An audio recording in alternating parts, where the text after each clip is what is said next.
Gatumboy na Diyos.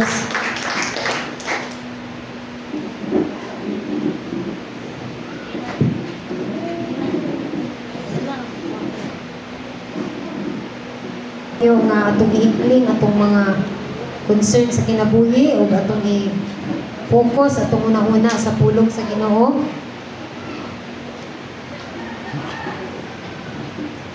Atong i-open atong mga Bible in 2 Corinthians 12 verse 9. Kaduang Korinto chapter 12 verse 9.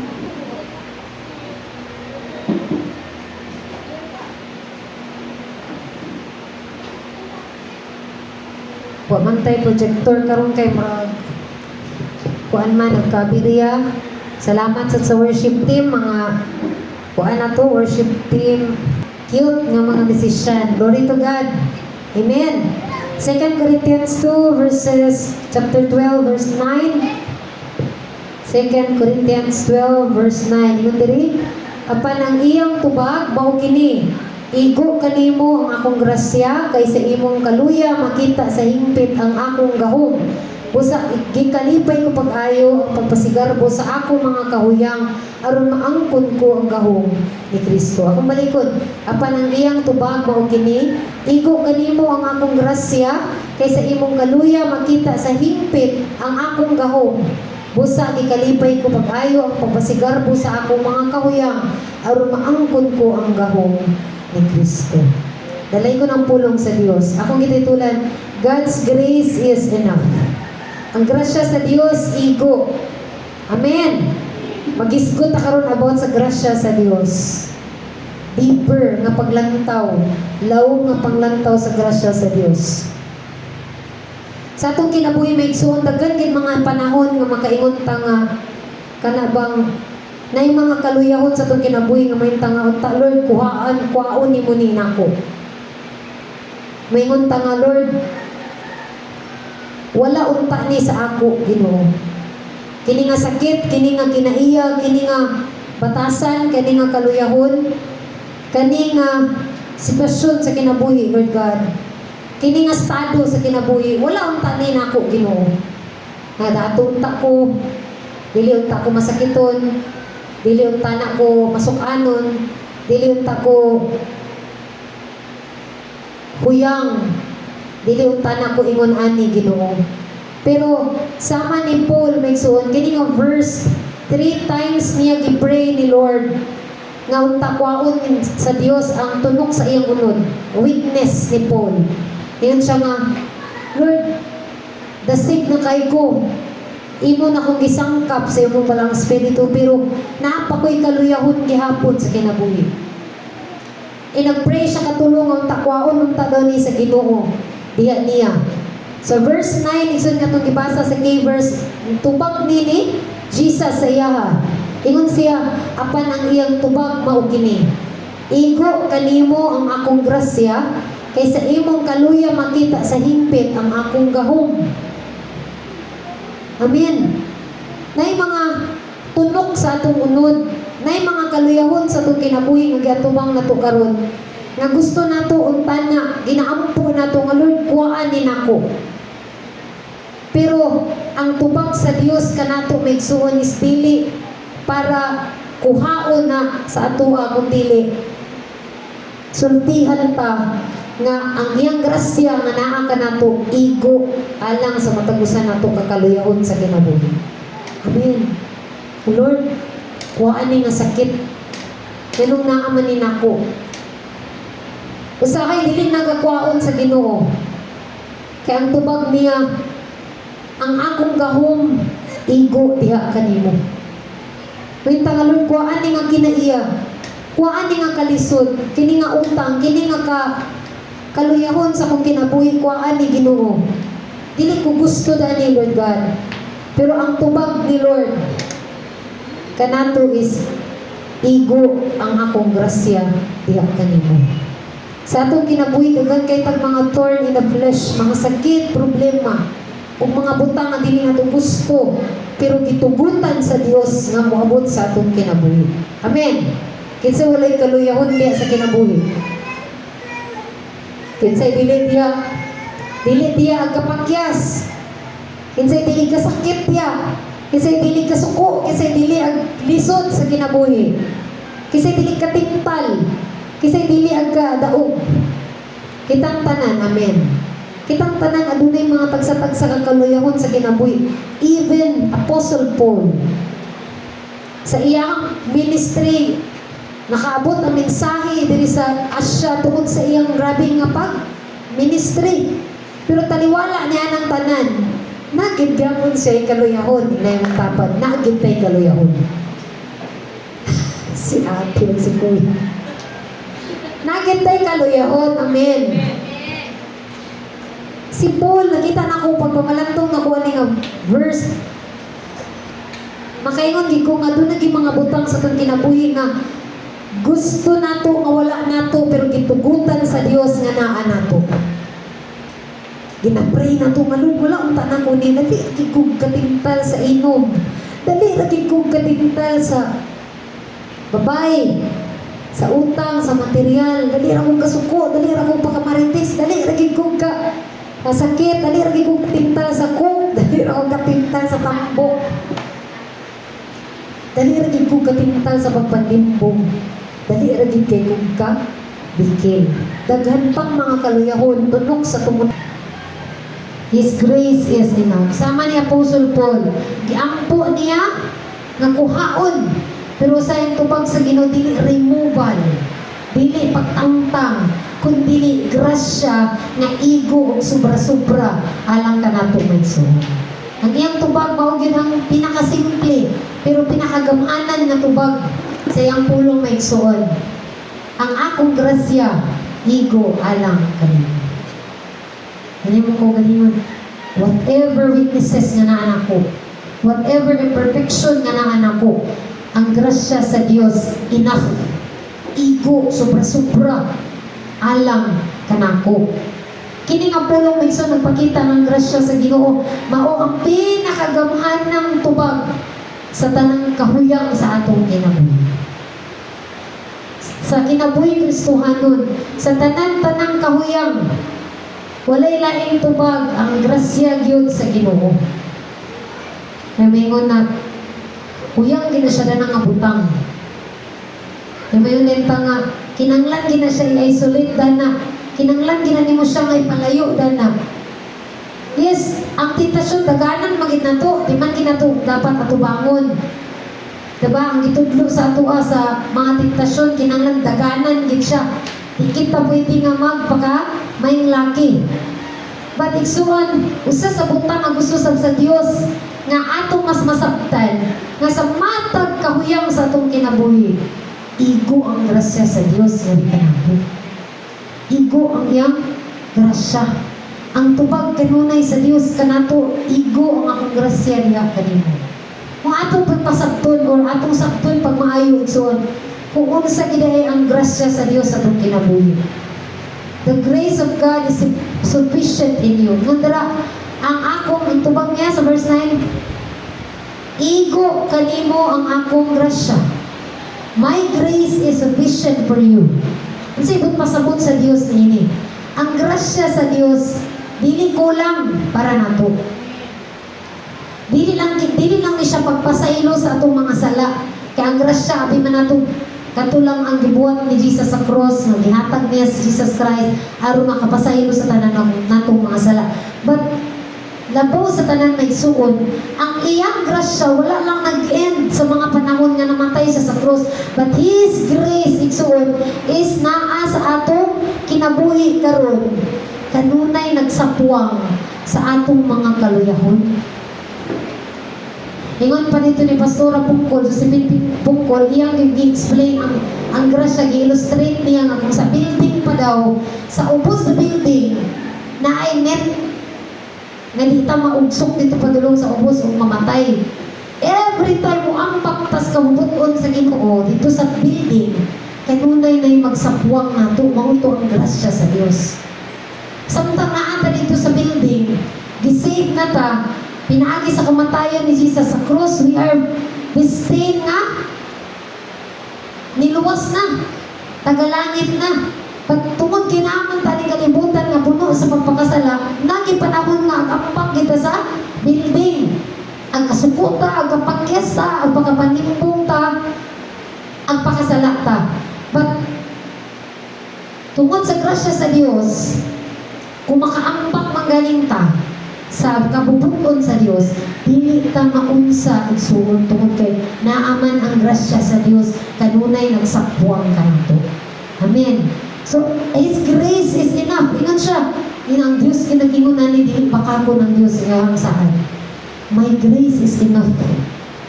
Ingon si Paul, Lord, kung ani, amot unsa gid kay kaluyahon ni Paul. Kay wala man gisulti sa Bible. Thorn of the flesh. Tunok sa iyang unod. Wala ta kabalo kung palamadjay ba ka si Paul? Masukanan pa ka si Paul? Or ulit sa baka si Paul? Unsa kayang kaluyahon? Sakit puy. Ingon siya nga, Lord, kraanin ako. Dili ko gusto na nga kaluyahon, Ginoo. Kung wala pa'y purpose si Lord, ana ang kaluyahon sa kinabuhi ni Paul. Dili na taingani ang tubag sa Dios. In verse 9, apan ang iyang tubag mo gini, igo kanimo ang akong grasya. Kay sa imong kahuyang makita sa hingpit ang akong gahom. It means, Wilson, adunay katuyuan si Lord sa matag kaluyahon sa atong kinabuhi. Anong inanak ka? May purpose si Lord. To reveal, number one, to reveal His power diha sa imong kinabuhi. So, para ma-reveal ang gahom sa Dios. Hindi, my grace is sufficient for you. Ang grasya sa Ginoo, dili kulang, apan igo alang kanato. Dili lang kini kapasayloan sa sala, kundi kusog o tabang na nagdala kanato adlaw-adlaw sa atong mga kaluluwa. Ang word na sufficient na igsuon, pasabot, igo, enough. Di lang. Kanabang, sa usa ka botilya, wala kay space ana nga hukal. Walay sulod. Naagyod. Ingon ana ang grasya sa Dios sa pagina puno. Puno yung grasya, yung gahom, gugma, kaluoy. Manang gingon bitaw sa Ephesians that His grace sustain us. His grace can change us, can transform us. His grace can save us. Yang grasya maka luwas nato sa bisan unsang sitwasyon. Yang grasya able nga motabang nato nga ma-overcome nato na nga kaluyahon or sala. And His grace is able to change us ng soon. Muna gingon nga sufficiente, igo, kumplito, di kulang. Na may pag ang kaluyahon nimo masukanon ka, ang grasya sa Ginoo. Naa kanunay tubag. Naa kanunay sulbad diya sa grasya sa Ginoo. Kung ang atong kaluyahon is kawadon, balatian, sala, o unsa pa na klase nga kaluyahon, ang grasya sa Ginoo naa kanunay sulbad. Kung ang computer, kung natay mga pangutana nga di nato kaya tubagon, makapangutana ta sa Google, namang ganing mahatag nga information pero limited rin gihapon. Diya sa grasya sa Dios, whatever situation sa itong kinabuhi adlaw-adlaw, kaya kay sulbaron sa grasya sa Ginoo. Amen.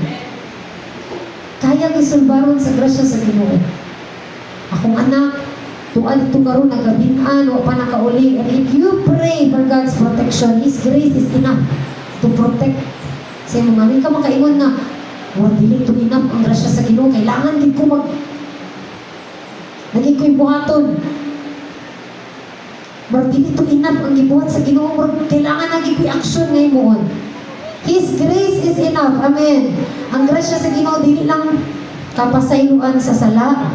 Nagibuhat na niya 2,000 years ago sa cross, kundi ang grasya sa Dios nga nagbuhong ka nato karon, nagsunod-sunod ka nato karon, usa siya kakusog na magtabang nato adlaw-adlaw man siya. Muna na kalami ang kinabuhi may pagtuo sa Dios. Ginana kalami ang kinabuhi nga naay Ginoo. Amen. His grace is enough for us. Ingon pa sa 2 Corinthians 9 verse 8. And God is able to make all grace abound towards you. And God is able to make all grace abound towards you. 9 verse 8, atong basahan mo atras na kamay.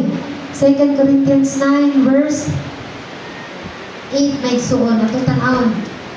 9 verse 8. Ingon siya, o ang Dios makahimo pagpupo sa tanang grasya manha kaninyo aron makahatagan og katagbawan ang tanan ninyong panginahanglan ug makahatag kamo nga madagayaon alang sa tanang maayong buhay.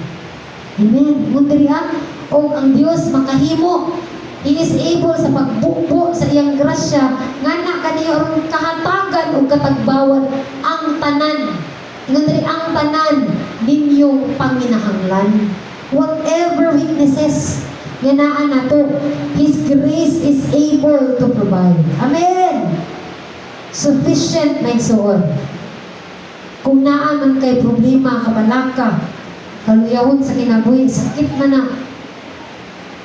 Weakness man mo mga anak, weakness man mo kwarta, weakness man mo imbal, weakness man mo ang imuhang mga pangandoy sa kinabuhi, or whatever temptation, kaluyahon na naan mo karnison, remember na enough din ang grace ni Lord para tabangan ka na ma-overcome na ang kaluyahon sa iyong kinabuhi. Hindi kita makaingon nga diligin ako kaya pungan ako kagalingon sa ko, kaya ang grasya sa Ginoo di good enough. Ang iyang spirito diligin enough. Pero ang spirito sa Dios ingon pa sa 2 Corinthians, so 1 Corinthians nga, adunay kinaiyang sa pagpugong sa kaugalingon, di ba? Ang self-control is bunga man sa Espiritu sa Diyos. And the Spirit of God na nato is mao ang grasya sa Diyos sa atong kinabuhi. Dili ta makaingon nga dili nato kaya pugngan. Kaya ang grasya sa Diyos igo sa atong kinabuhi. Hinumdumi that whatever weaknesses nga naa nimo, ang grasya sa Ginoo dili kapos. Amen. Dili kapos. Bisan unsa pa ang imong panginahanglan o atubang, naagi kanunay provision o kusog ng igo na kaya i-provide ang grasya sa Dios sa imong kinabuhi. Sufficient.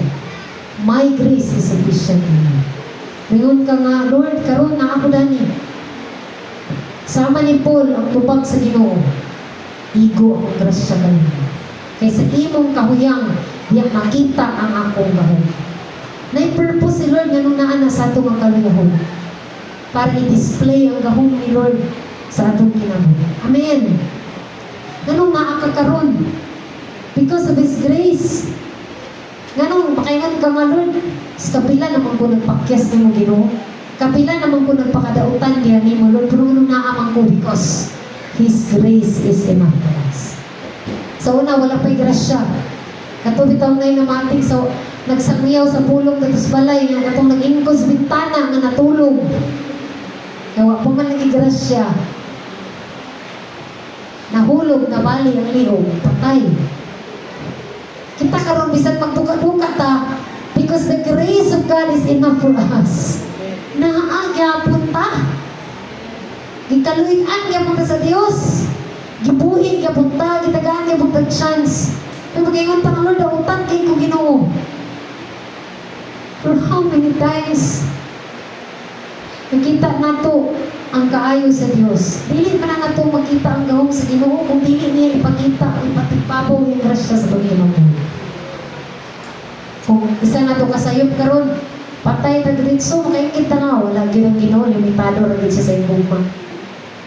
But pinaagi sa itong kahuyang, diya makita ang gahom sa Diyos. Kasi makaingat nga, Lord, daghan na makaikusala.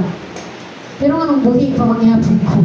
Pagkakaon, pagyapon, pagkatulog, taliwala sa itong pagkadautan. Sa life lang ni Kibuloy ko, itong pitong mapumalangdungan, kanang imo lang itunan pag maayo ba? Imo lang ito pumalangdungan pag ayong ang kadako sa grasya sa Ginoo sa kinabuhi sa tao. Si Kibuloy, nagsugod din siya sa kanang faithful siya sa Ginoo. Pero sa diya nga nidako yung ulo, i-claim na niya nga siya ang anak sa Diyos, muli mo na inana. Antod sa nag-immoral na siya. Pero anong karon? Napriso na siya. Pagka-priso na, nakamikawas na siya. Nabuhi na gabon siya. Hakaon may gabot siya, ingon nani rin kabudagan sa kinabuhi. Ano man? Because the grace of God sa itong kinabuhi is igog din sila. Inanak kalami ang Ginoo sa itong kinabuhi. Dili lang nato ka-realize nga, kasi makareklamo lang ta, ngay nani lang atong kinabuhi, balik-balik. Pero wala na ito mapamalandungi nga, what we deserve unta dapat. Deserve unta nato sa deserve nato. Kung kanang sakit nga mong gidala karon, dili ron ta na mao ang deserve para nimo. Kanang kalisod nga mong nagian karon, dili ron ta na mao ang deserve nga para nimo. Kung ato lang timbangon ang tanang sala nato sa Dios, dili gina siya deserve para nato. Kung sa linog pa, kung ang linog dapat untana sa atong pagkadautan 9.8 aron bungkag tatanan, because we deserve what we deserve. Pero tungkol sa grasya o kaluoy sa Ginoo, 4.1 lang, magnitude 0.1, tayo lang tayo, nervous lang. Because ingon ang Ginoo, nga dili kita niya hukman, subay sa atong napagyasan. Because dako ang grasya sa Diyos na kinabuhi. Makanasir na ang ka, pero tungkol kay deserve na niyo sa imong pagkadautan. Pero hilanat-hilanat na lang gihatag sa Ginoo. Kay naluoy man siya nako. Amen. Kay ngano lagi? Ngun pa sa Psalms, dili man siya tao, Diyos man siya. Ingon ana kalami ang grasya sa Dios, enough siya sa itong kinabuhi. And kini siya nga kamatuoran megson, it will lead us na dili magreklamo sa Dios. Mas mahimo patang grateful. Mas ingon pa diri kung ato ning padayunan na igsoon, verse 12, verse 9. Kung atong padayunan diri giningon pa si Paul na bursa, gikalipay ko pag-ayo ang pagpasigarbo sa akong kahuyang aron maangkon ko ang gahom ni Kristo. Dili pataangay mo ingon sa Dios nga Lord, di man din ako deserve, ganun kay tabo man din ako. Pero si Paul, ingon si Paul, ikapasigarbo na akong Ginoo sa imong atubangan nga dautan ko kay aron makita ang imong gahom. Pero kita usahay, kita pa'y mo reklamo sa Ginoo, kita pa'y magwinta sa Ginoo, I don't deserve this, Lord. Pero kung timbangan sa Ginoo itong gamiton sa pagkinabuhi, sobra-sobra ang pagpaubayag sa Ginoo sa iyang gumang kaluoy sa mga panusahan. Number 2, mga kamatuoran nga kumakita ni Igsuan. Number 1 is grace is sufficient. Number 2, for my strength is made perfect in your weakness. For my strength is made perfect in weakness. Katong gingon niya nga, ganina, sufficient, enough, kompleto, very perfect, may word nga perfect. Dili masayop, hingpit. Ang kusog sa Dios, makita o mas klaro kung ato nang i-admit na kita dili enough or dili nato kayo raison. Ang kahuyang dili siya kapindihan. Amen. Dili siya kapindihan igsuon nga dili magusama sa uban. Inanigid ko. But this is a platform. Usa siya ka platform igsuon para makita ang gahom sa Dios sa atong mga kinabuhi. Amen. Usa siya ka venue nga kanang ang kaluyahon diya makita ang grasya sa Dios. Despite nga inani ko, despite nga kuan ko, pero naagipon ko karon na inani gyapon ko because diha makita nga ang gahom sa Dios is perfect siya sa atong kinabuhi. Ingat pa sa Isaiah 40 verse 31, but those who hope in the Lord will renew their strength. Sa tanan nga may pagtuo nagalaog sa Dios, adunay kusog. Amen. Diha sa itong kahuyang igsuon, kung luya ka, dili ka angay mag-uol, di ka angay maadlok. Kaya sa imong kahuyang, mauna ang lugar mapakita nimo ang kusog sa Dios. Diyaw tangtay nga maglugod pa sa mga pag-ampo nga Lord, kabantay ka anang wikay ka, nakas kasakitan, nakas kibulaan ng kahadlok. And when you pray, my soul, na changes sa imong sulod. kakabati kag strength, pakabati kag refreshment, comfort, kalinaw, kalipay. Pero kung wala na may suon nimo, do you think ma-display ang power ni Lord sa atong kinabuhi? Dili na taga-ampo noon. Dili na ta manginahanglan Ginoo. Ingon siya diya, ang iyang strength is perfect. Alang ka na to. Amen. Perfect may suon. Number 3, last may suon. Therefore, I will boast in my infirmities. Katong gingon niya diri, busa, ikalipay ko ang pagpasigarbo sa akong kahuyang. Aron maangkon ko ang gahom ni Kristo. Sa last nga point, may suon, si Paul nakakatun ng iyang kahuyang dili di angay ikaulaw. Amen. Dili na to angay ipapretend ko, walang tadana ang kaluyaw. Dili na ito kinanglan itago sa dito sa mata sa tao na wala na ito nang ang kalayhon. Kung dili angay, painon na ito nang ikapasigarbo sa mata sa Diyos kay mauni ang lugar diin makita niya kung asa siya makapamuhat sa itong kinabuhi. In 2 Corinthians 12 verse 10, for when I am weak, then I am strong. Amen. Kaya kung asa tahuyang, diha punta sangkapon sa Ginoo. So, asa tahuyang, diyan na ito ma-meet si Lord. Do you think ma-meet na ito si Lord every day kung perfect atong kinabuhi? Dili. Munang na ay mga imperfections sa itong kinabuhi, na ay mga weakness sa itong kinabuhi. Tungod kay diyan na ito ma-meet ang gahom ni Lord. Anong nakaya na kong tulod? Anong nahimo na kong tulod? Because of your grace, you know. Amen. Ingon din nga, di na ito angay kaulaw, tago. Muna na yung mga tao magkakalugmok sa kaluyahon sa kinabuhi. Dili kakadaig ang Ginoo sa kinabuhi because diha sa ilang weakness may igsuon. Ginatago-taguan nila. Wala may natago sa Ginoo, nakita man na niya kung bisan pag itago na to na sa tao, makita gid gyapon na sa Ginoo. Na siya purpose again ngano naa na sa imong kaluyahon, aron mutuol ka kaniya ug masinati nimo yang gahom, yang supply, yang strength, yang grasya. Amen. Dili pwede nga pangumustahon na ganita. Kaya makarelate ka ni mga pastor, papakarelate bitaw. Mga musta, kamusta mo te? Kamusta mo ya? Kamusta na? Sis? Hindi, bisan tuwid kung naagid sa kaluyahon sa kinabuhi. Para lang itugar dili makita. Nagkamalisod na spirituhan ng kinab... Okay naman ko, pastora. Grasya sa Ginoo. Napay, grasya sa Ginoo. Pero nagkalampait na di sa kinabuhi. Di na nimo makita nga agsimba, di na nimo makita nga naay kadasig, di na nimo makita nga gabuhat sa maayo. Because nga naman, ginatagug-taguan ang kaluyahon sa kinabuhi. Ingon ang Diyos, ingon si Paul, ikalipay ko, ngay kapasigarbo nga mauna akong kahuyang, mauna akong kaluyahon sa kinabuhi, mauna ang imperfection sa akong kinabuhi, aron diha makalpanlihok ang Ginoo o makita ang iyang gahom. Napoy uban nga maingon nga, tabangi ko pastora, tabangi ko pray kay ingon ani.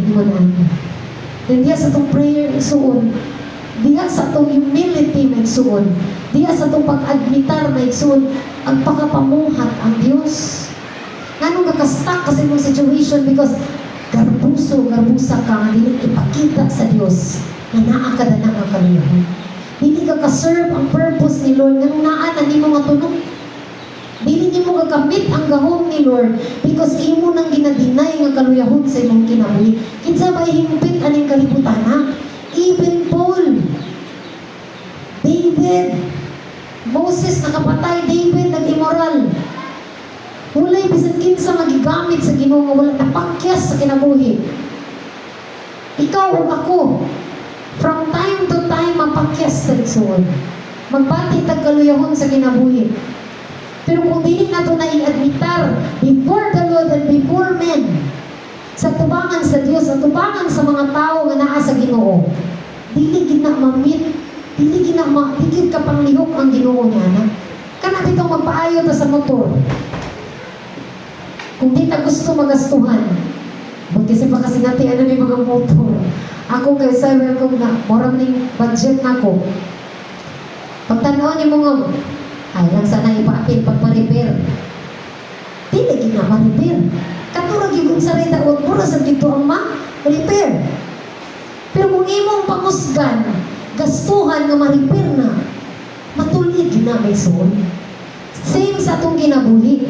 Kung kana nga pagkaluyahon, tentasyon sa imong kinabuhi, imo nang i-open ni Lord. Imo nang isugid sa mga tao sa imong kinabuhi.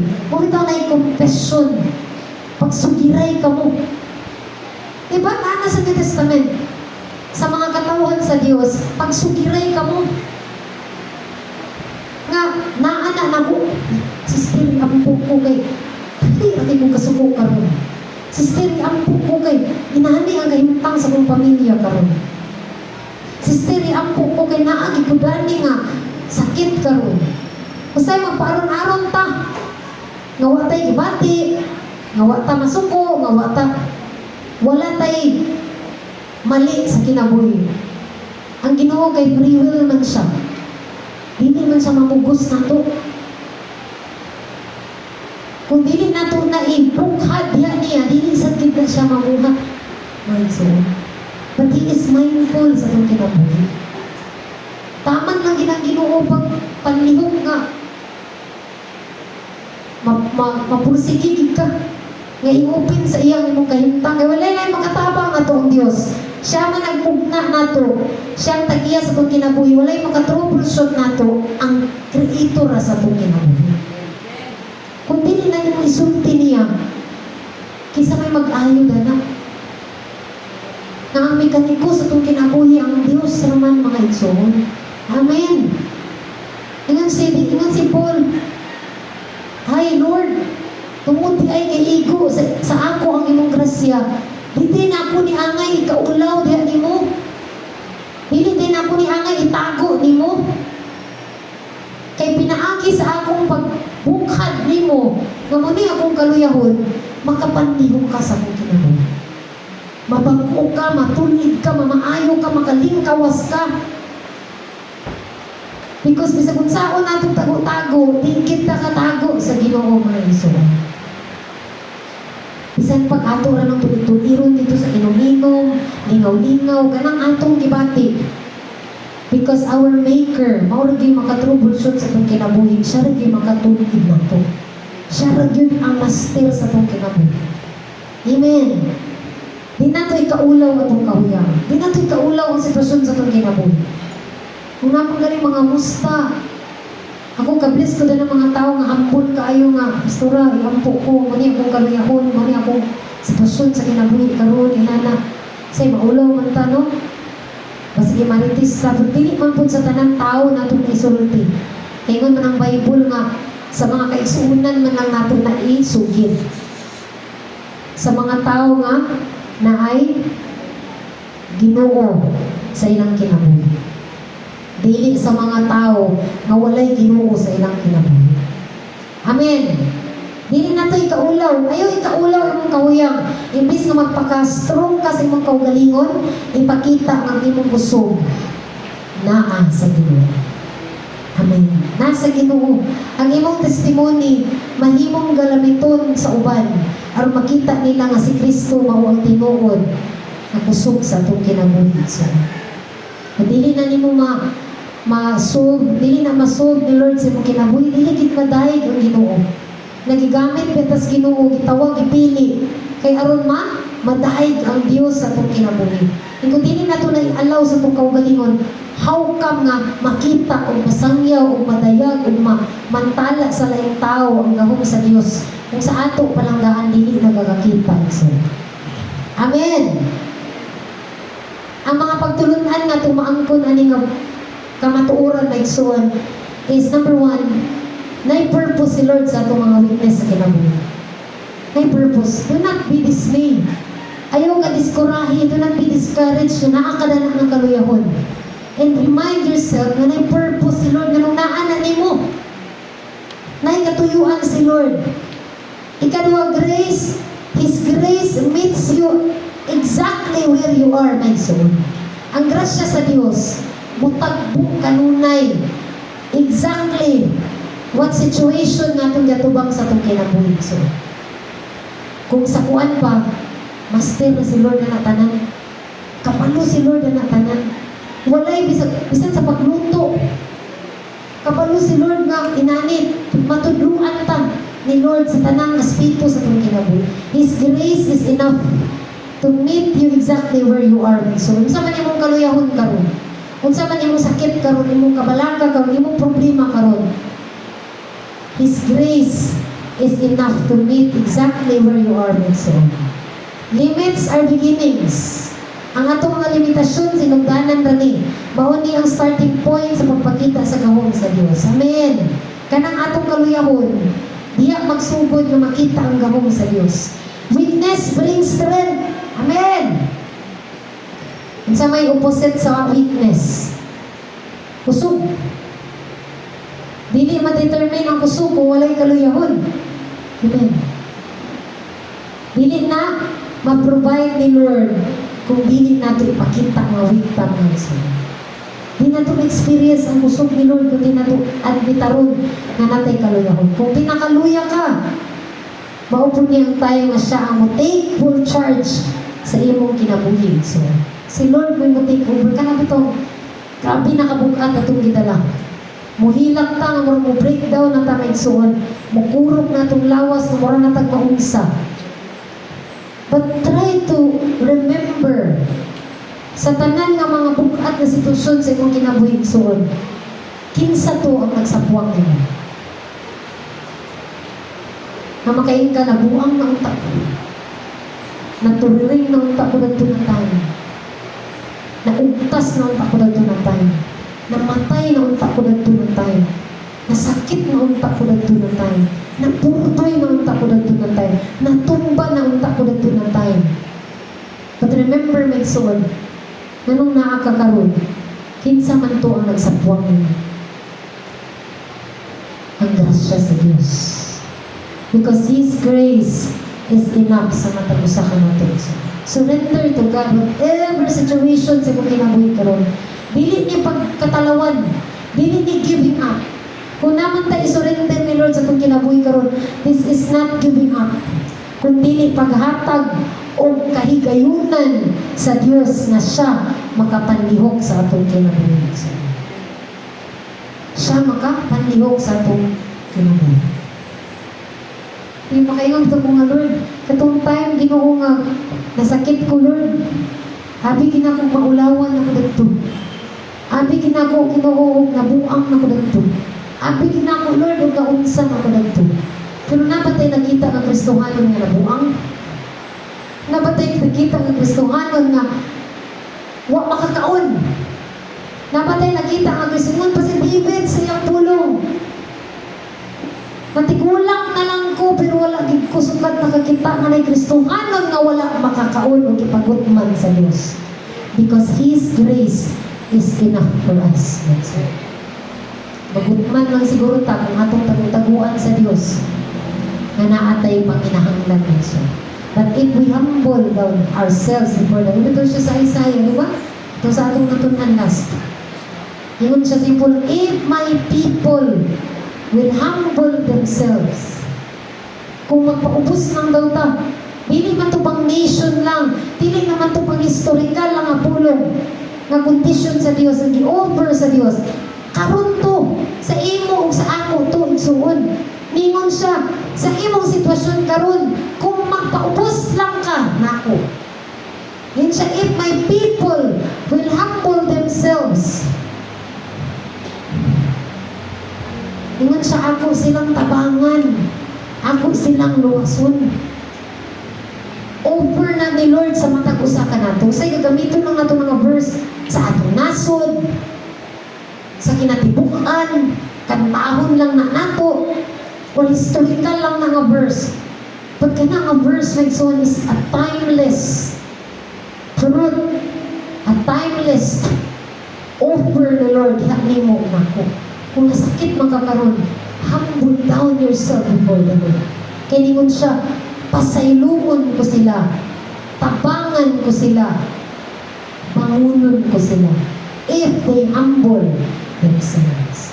Yung nanang grasya sa Diyos sa itong kinabuhi, naanak kanunay, gina-offer na ni Lord kanunay, igo na kanunay, sufficient na kanunay, perfect Sa tanan nga sitwasyon, kaya na niya tagbuon kung ato lang yun i-admitar nga naatay kaluyahon sa kinabuhi. So, amen. Atong pagpaga ng kaayo sa atong buhay na Diyos. Atong ipiyong atong mga